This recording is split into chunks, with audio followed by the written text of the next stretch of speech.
Wazowski, and welcome to Admit No One, the movie review show where anything goes. Well, at least in terms of movie selection, but our subject today, Southland Tales, a ungodly disaster that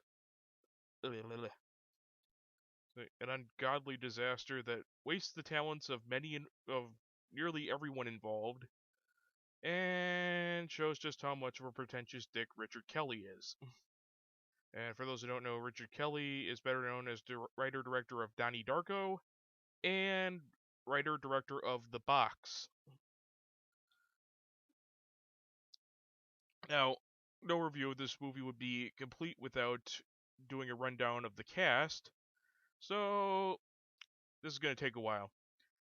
Dwayne "The Rock" Johnson, Sean William Scott, Sarah Michelle Gellar, Mandy Moore, Justin Timberlake, Miranda Richardson, Wallace Shawn, Bei Ling, Nora Dunn, John Larroquette, Kevin Smith, yes, that Kevin Smith, Holmes Osborne, Wood Harris, Sherry O'Terry, John Lovitz, Amy Poehler, Lou Taylor Pucci, Curtis Armstrong, Christopher Lambert, Zelda Rubinstein, Will Sasso, and in a big cut from the theatrical release, Janine Garofalo. Now, that's a hefty helping of talent right there. I'm sure you're assuming that the movie is going to be good. You're wrong. You're just plain wrong. Okay, here's the plot as well as I can understand it. In an alternate history, El Paso and Abilene, Texas have fallen victim to twin nuclear attacks on July 4th, 2005, a catastrophe of unimaginable proportions which has sent America into World War III. The Patriot Act has extended authority to a new agency known as U.S. Ident, which keeps constant tabs on citizens even to the extent of censoring the internet and using fingerprints in order to access computers and bank accounts. In order to be able to respond to a newfound fuel shortage in the wake of global warfare, the German company Trier designs a generator of inexhaustible energy which is propelled by ocean currents called fluid karma. Unbeknownst to anyone but its inventor, Baron von Westphalen, and his closest associates, the generators alter the currents and cause the Earth to slow its rotation, and the transmission of the energy to portable receivers via a process known as quantum entanglement is ripping holes in the fabric of space and time. In Los Angeles, a city on the brink of chaos overshadowed by the growth of the underground neo-Marxist movement, the film follows the crisscross destinies of Boxer Santeros, an action film actor stricken with amnesia, Krista Now, an ex-porn star in the midst of creating her own reality TV show, and twin brothers Roland and Ronald Tavener, whose destinies on one evening become intertwined with that of all mankind. The twins are announced to be the same person by the engineers of Trier. Boxer becomes the most wanted man in the world with political ties. The future seems to be put in his hands. Well, is it or isn't it? By the end of the movie, not only will those questions not be answered, but you'll be wondering what the hell was going on in the first place. Okay. Now, the plot summary gave you just sounds rather straightforward, doesn't it? Well, I read that off of Wikipedia, mainly because it's hard to discern from the friggin' film itself. Excuse me, it sounds very straightforward, but it's really hard to explain. The best I could put it is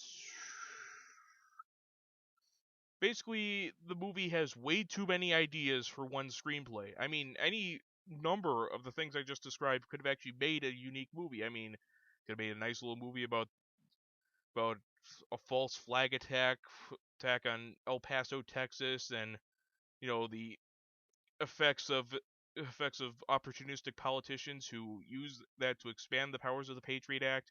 You could make a whole movie on U.S. Ident alone, a whole movie on fluid karma itself.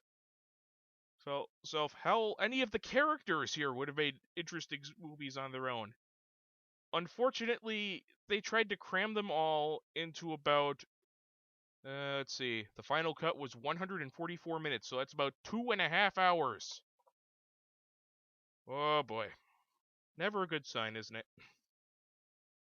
Let's go see, blah, blah, blah.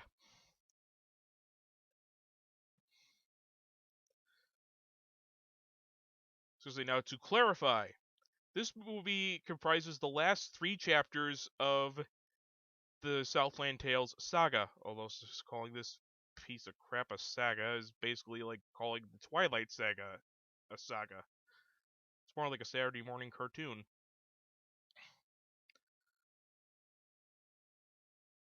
The first 3 chapters were published in graphic novel form separately and together as Southland Tales: The Prequel Saga.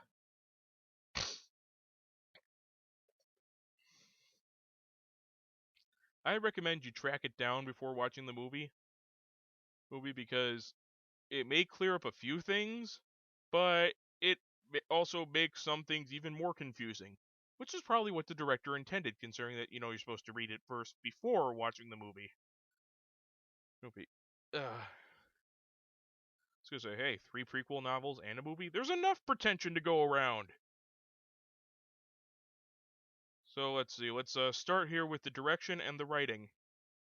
The writing, well, it sucks, plain and simple. Like I said, you have way too many ideas for one movie. You have way too many plots for one movie. I was gonna say, it's like they just threw the script into a blender and hit frappe, then pieced it back together at random. I was gonna say, this just comes off as a pretentious. I can't even describe it.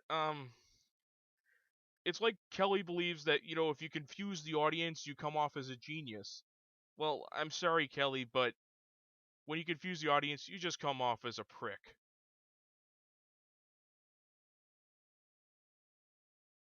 And some critics actually bought into that. As in, they actually thought that, because it's confusing, it's not meant for the common man. It's meant for the enlightened, for the people who appreciate true art, the people who fall in with that whole thing of true art is incomprehensible. Yeah, right. I was gonna say,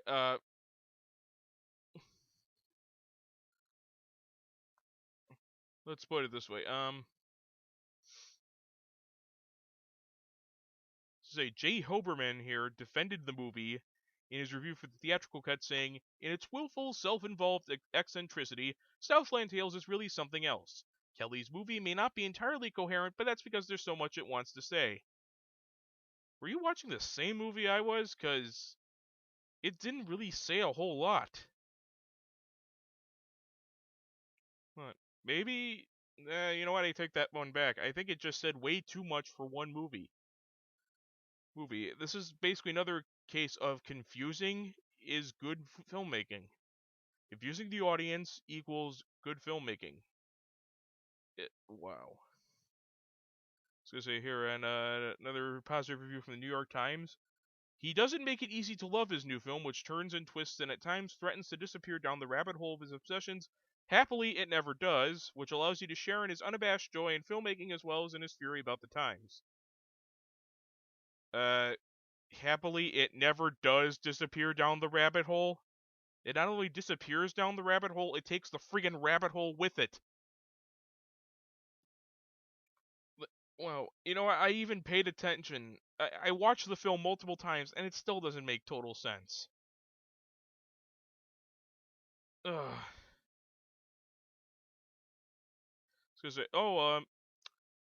And apparently I'm not the only one to share that opinion here. In a 2011 interview, Justin Timberlake himself confessed to me Southland Tales is performance art. I still don't know what the movie's about.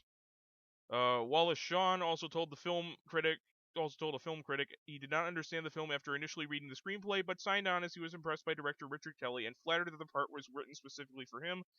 Ultimately, he said that he still found the film mostly incomprehensible after 3 viewings, but liked it very much.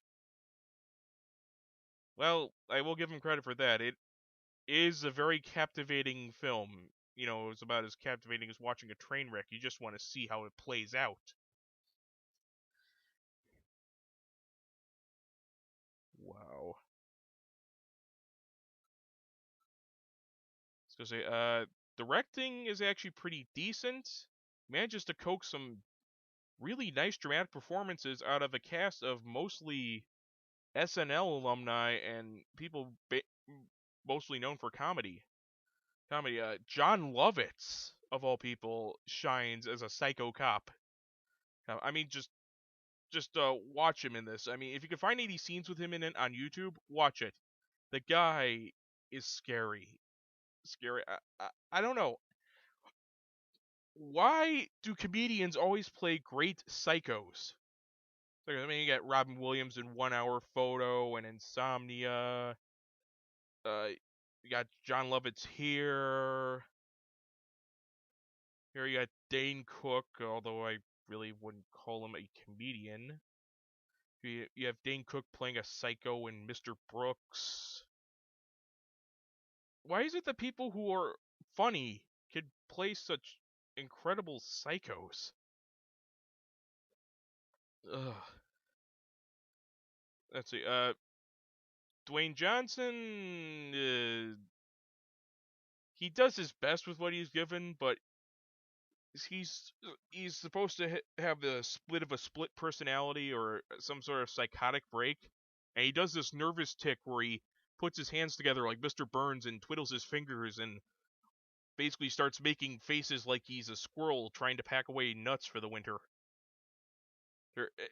It's just a sight to behold. That's another one. If you ever see it on YouTube, you must watch that. My friend Matt and I, when we first watched the movie and we were just as confused as we are now. Now, we wound up rewinding that part several times just to make sure we saw what we saw.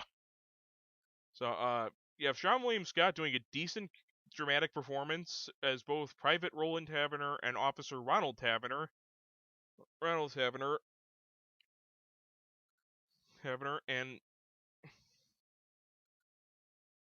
basically they're identical twin brothers who are hinted to be the Messiah or something like that, and if they get together and hold hands or something, then the world will end. And oh man, they were on drugs when they made this, I swear to God.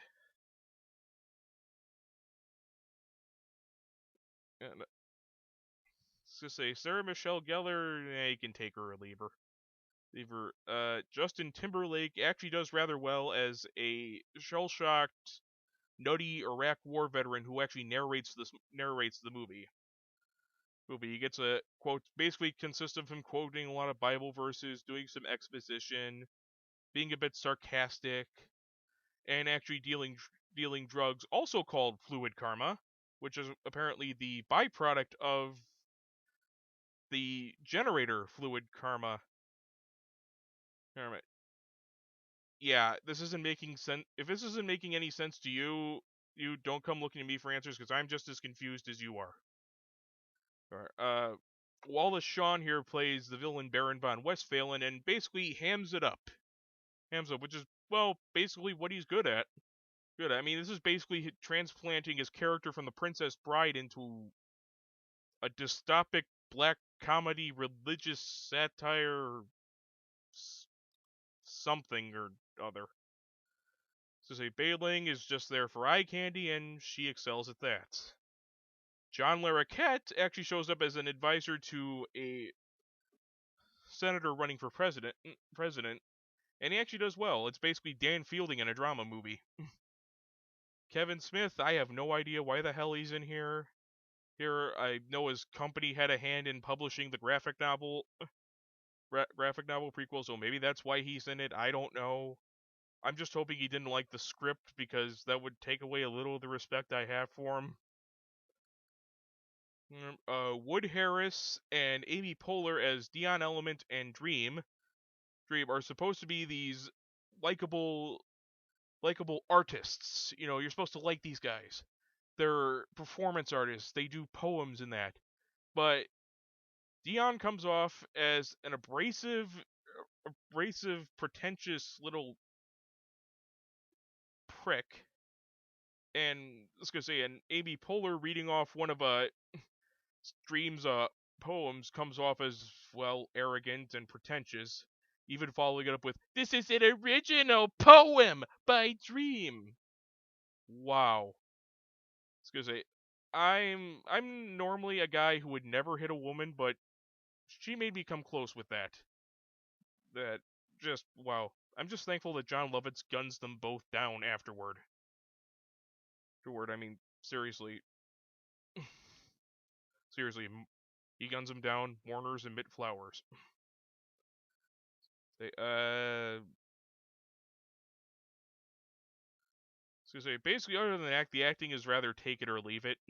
Leave it. I highly doubt the actors didn't even. I highly doubt the actors knew what the hell was going on in this movie. I was gonna say basically from what I read, a lot of people who are involved with this movie basically came to it because they liked Donnie Darko, and he basically used up all his goodwill from that movie on this. So I mean, hell, Moby here, he doesn't even do film scores, but he did it because he liked Donnie Darko. It, oh man, way to waste your goodwill on a project that. Ugh. The technical elements are really good. The special effects are really good. They actually have a rather impressive one of of a vehicle called the Trier Mega Zeppelin, which is basically, well, exactly what it says on the tin. It's basically a futuristic Zeppelin, where where the climax of the film takes place, and we also get Dwayne Johnson firing a gun into the air and saying, "Evacuate the atrium, move to the rear of the Mega Zeppelin." And yeah, it makes even less sense in context than it did when I said it. It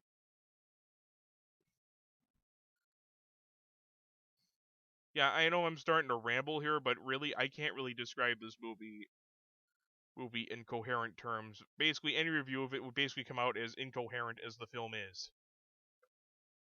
And this was actually a cut down version when they entered it into the Cannes Film Festival, and it got entered into competition for the Palme d'Or. It was 160 minutes. I will say that again. The movie was 160 minutes. 160 freaking minutes. That means that somewhere in a studio vault, there's about, 16 minutes just sitting there.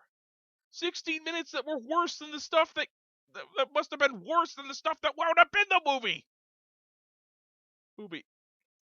And take into account this cut doesn't even have the stuff that was in stuff that they had to put in there from the prequel novels. So basically, with the Cannes cut, you're being dropped in the part 4 of a 6-part story with no follow-up. What the bloody hell was Richard Kelly thinking? A movie should be self-contained.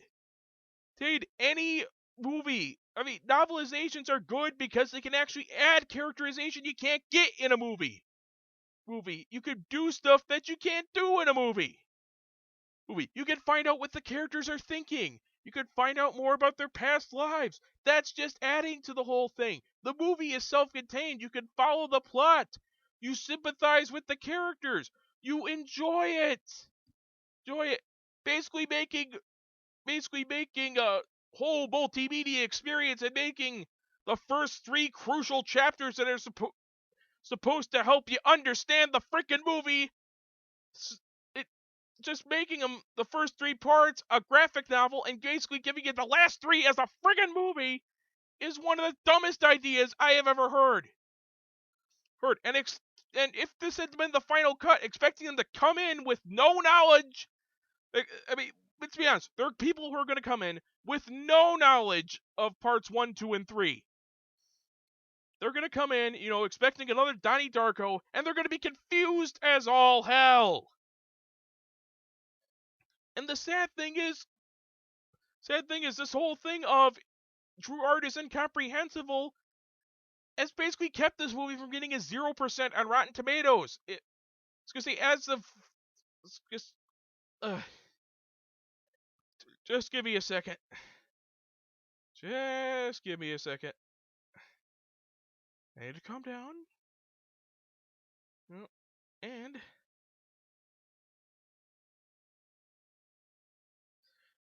I gotta calm down. I'm gonna check Rotten Tomatoes here. Yeah, that's kept it from getting a 0% at Rotten Tomatoes. As of now, it's got a 35%, which is 35% more than it deserves. As for the audience, 42% liked it. Liked it. What? Were these people smoking 7 different blends of herbs when they were watching this? Although I will admit, your summary here actually does match with my opinion. Southland Tales, while offering an intriguing vision of the future, remains frustratingly incoherent and unpolished. Polished. And actually, that is pretty much my opinion on this movie. The vision of the future is intriguing, but it juggles too many plots, and with not enough time to go through them all. Maybe if it was a mini series where you could have like 8 hours or something to go through all these plots, then sure, it may have worked.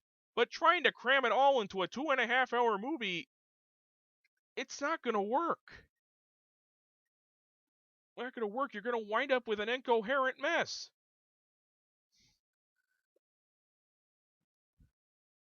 It just, if you like bad movies like me, then go on, seek it out. But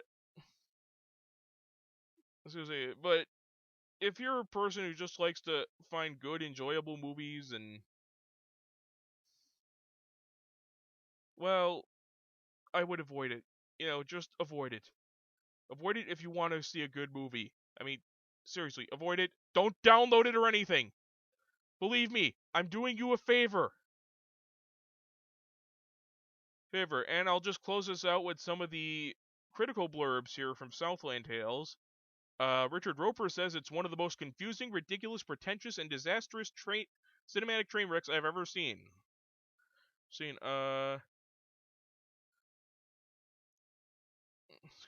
Tom Long of the Detroit News says it's immature, crude, poorly made, and a waste of time.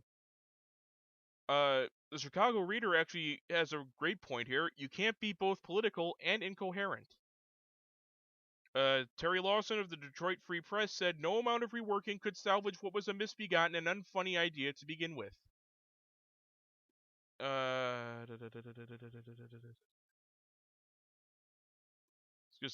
god. eFilmCritic.com, the brilliance of Southland Tales is inextricable from its flaws, if indeed they are flaws. You, sir, need to be whacked repeatedly with a tack hammer. Maybe that would actually, fix whatever problem with your brain that made you give this movie a full 5 out of 5. Film Freak Central says it's the sort of experience you feel embarrassed about even though you had nothing to do with it. Because it's not just a mess, it's a pretentious mess. A friggin' men.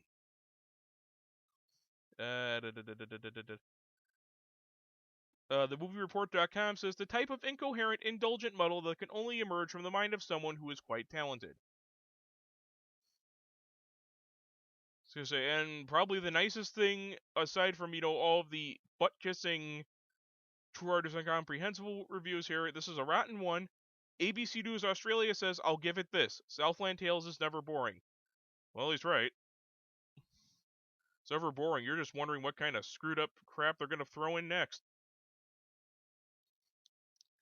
Although it's by any reasonable means a flawed film, Southland Tales demands watching if only for its cinematic achievements. Paste Magazine said that. Oh, God. I was going to say, yeah, for its cinematic achievements. Achievements in making your head explode from sheer confusion, an achievement in wasting several fine actors and a hell of a lot of comedy veterans, making their serious debut, and for wasting everyone's time in general making this mess. I was gonna say I'll throw in a couple more here. Cinema Crazed says sets up such a pretense of intellectualism it fools its audience into believing it's on a plane they can't understand.